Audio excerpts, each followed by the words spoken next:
নমস্কার বন্ধুরা, আমি সঞ্চিতাস এসেন্স রেসিপিস ইউটিউব চ্যানেলে আপনাকে স্বাগত। আচ্ছা, পুজোর সময় একটু ভালো রকমের ভীষণ সুন্দর একটা মুগলাই চিকেন চাইছেন কি? তো এই মুগলাই চিকেনের রেসিপি আজকে আপনার জন্য। চিকেন লাবাবদার, অত্যন্ত সুস্বাদু আর তৈরি করা খুব সহজ। আপনি বাড়িতে যা কিছু আছে তাই দিয়েই তৈরি করতে পারবেন।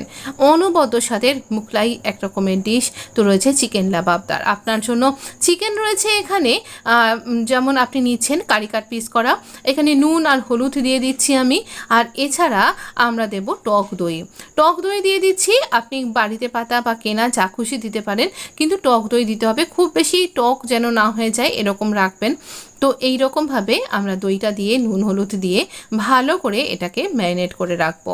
এখন কতক্ষণ রাখবেন? মোটামুটি আধ ঘন্টা থেকে 1 ঘন্টা রাখতে পারেন, যত এর বেশি রাখার দরকার নেই। টকবক করে জল ফুটছে, ফুটন্ত জলের মধ্যে আমি এখানে 1 গ্লাস মতন জল নিয়েছি, তার মধ্যে এরকম পেঁয়াজ দিয়ে দিলাম, পরিমাণটা তো আপনি দেখতেই পেলেন। আর এরকম গোটা 5-6টা কাজু, কয়েকটা লঙ্কা আর একটু আদা এইভাবে দিয়ে দিলাম এই ফুটন্ত জলে। এবার এটা এখানে এই রকম টকবক করে ফুটে নেবে খানিকক্ষণ, যতক্ষণ না পেঁয়াজের রঙটা এরকম হয়ে যাচ্ছে। এবার এখান থেকে এটাকে সম্পূর্ণ ঠান্ডা হতে দিন। আপনি যখন ঠান্ডা হয়ে যাবে, রুম টেম্পারেচারে চলে আসবে, সেই সময় আমরা এখান থেকে এই জলটাকে ছেঁকে এটা নিয়ে নেব। জলটা ফেলবেন না, আমরা রান্নায় ব্যবহার করব।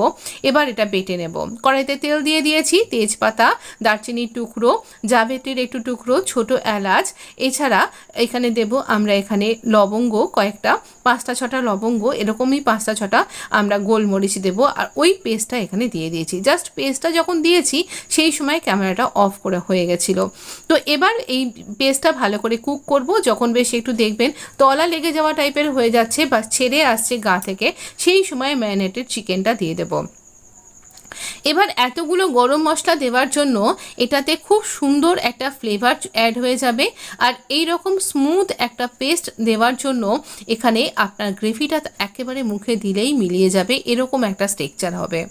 আগেকার দিনের মুঘল বাদশারা এই ধরনের খাবার খেতে খুব ভালোবাসতেন, যাতে গ্রেভি মুখের মধ্যে পেঁয়াজ পড়বে না, রসুন পড়বে না, অথচ খেতে খুবই সুস্বাদু হবে। আমরা ধনে আর জিরের গুঁড়ো দিয়ে দিলাম। ধনেটা একটু বেশি পরিমাণে, জিরেটা একটু কম পরিমাণে দেবেন।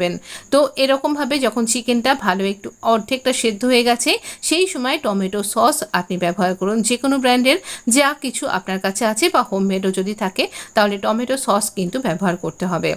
এরপর ভালো করে নাড়াচাড়া করে এটাকে কুক করব। যখন এটা আবার তেল ছাড়তে শুরু করবে, সেই সময় ওই যে পেঁয়াজ সেদ্ধ করা যে জলটা ছিল, মশলাগুলো সেদ্ধ করা, সেই জলটা এখানে ব্যবহার করব। এতে দিয়ে চাপা দিয়ে আমরা একটু এটাকে হতে দেব, যাতে করে এটা একটুখানি মাংসটা ভালো করে সেদ্ধ হয়, গ্রেভিটা মাংসটার মধ্যে পুরোটা যাতে অ্যাবজর্ব করে সেই জন্য। যখন ঝোলটা বেশ কমে এসছে, আমি কাসুরি মেথি দিয়ে দিলাম। এই সময়তে আমি গরম মশলাও অ্যাড করেছিলাম, যেটা দেখতে এখানে শ্যুট করা হয়নি। এটা অপশনাল, হোমমেড মালাই বা আপনি কিন্তু ক্রিমও অ্যাড করতে পারেন। দুধটা জাল দেওয়ার পরে যে মালাইটা পড়ে, সেটা আমি অনেক রান্নাতেই ব্যবহার করি। ভীষণ সুন্দর একটা মখমলি টেক্সচার তৈরি হয় আর খেতে এত সুন্দর হয় কি বলবো। তো এটা এরকমভাবে এবার একটু হতে দেব ধিমে আছে একদম। আর তারপর এটা হয়ে গ্যাসটা অফ করেও আমি কিছুক্ষণের জন্য স্ট্যান্ডিং টাইম দিয়েছিলাম। আমাদের কিন্তু এই রকমভাবে চিকেন লাবাবদার একদম রেডি। তবে এই একটা বিশেষত্ব, এটা কিন্তু লাচ্ছা পরোটার সাথেও যেমন ভালো লাগবে, তেমন আপনি বিরিয়ানির সাথেও খেতে খুব ভালো লাগবে। আর না, এটা ভাতের সাথে তো লাগবেই, যা খাবেন তাই তো ভালো লাগবে ভাতের সাথে। তো এছাড়া আপনি কিন্তু বেশ সুন্দর একটা কোনো রকম জর্দা টর্দা দেওয়া এরকম না, একটা ইরানি স্টাইল পোলাও রেসিপি আমার চ্যানেলে আপনি পেয়ে যাবেন একদম প্রথম দিকে। তো সেটা দিয়েও খুব ভালো লাগবে। এরকম পোলাওয়ের কোনো ডিশ দিয়ে কিন্তু অপূর্ব লাগবে। আর অবশ্য করেই কিন্তু ট্রাই করতে পারেন একবার। এই পুজোতে যখন আপনি একটু অন্যরকম চিকেন খুঁজছেন, তখন সহজ একটা রেসিপি আপনার জন্য। ওপর থেকে জুলিয়ানে কাটা আদার কিছু জুলিয়ান আমি এভাবে দিয়ে দিলাম। আপনি একটু ভালো করে ধনেপাতা দিতে পারেন, যেটা এই অসময়ে আমি পাইনি। তো অবশ্য করেই কিন্তু ধনেপাতা অ্যাড করা যায়। অবশ্য করেই ট্রাই করতে ভুলবেন না। আর ধনেপাতা দিলে গন্ধটা অন্যরকম হবে বলেও আমি খানিকটা আর খুঁজে পেতে পার করিনি। অবশ্য করেই ট্রাই করতে ভুলবেন না। রেসিপি পছন্দ হলে চ্যানেলটা সাবস্ক্রাইব করে অবশ্যই শেয়ার করতে ভুলবেন না। ভালো থাকবেন, সুস্থ থাকবেন, লাইক দিতে ভুলবেন না। ধন্যবাদ।